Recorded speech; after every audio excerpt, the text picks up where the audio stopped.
দ্রব্যমূল্যের ঊর্ধ্বগতিতে মানুষের হাঁসফাঁস অবস্থা।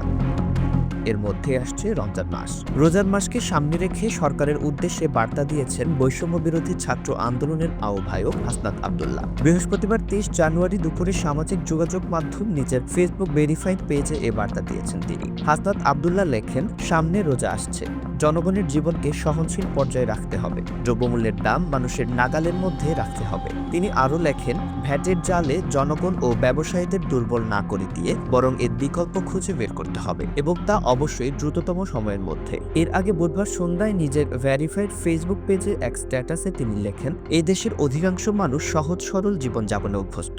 দেশটা কেমন আছে সেটাও তারা বোঝার চেষ্টা করেন সহজ হিসাব নিকাশের মধ্যেই। যখন চালের দাম বাড়ে, নিত্য প্রয়োজনীয় পণ্যের দাম বাড়ে, বাবা মা সন্তানের মুখে পুষ্টিকর খাবার তুলে দিতে ব্যর্থ হয় মানুষ, তখন তারা ধরে নেয় দেশটা ভালো নেই। তিনি আরও লেখেন, লুটপাটের অর্থনীতি জারি রেখে দেশের বিপুল পরিমাণ অর্থ বিদেশে পাচার করেছে ফ্যাসিজমের দোসররা। রাষ্ট্রীয় প্রকল্পগুলো থেকে জনগণের কোটি কোটি টাকা আত্মসাৎ করে আমাদের অর্থনীতিকে করেছে ভঙ্গুর। চাঁদাবাজির অত্যাচারে অতিষ্ঠ হয়ে অনেক তরুণ উদ্যোক্তা ব্যবসা করতে পারেনি, কিন্তু বিগত স্বৈরাচার আমাদের বলতে দিত না।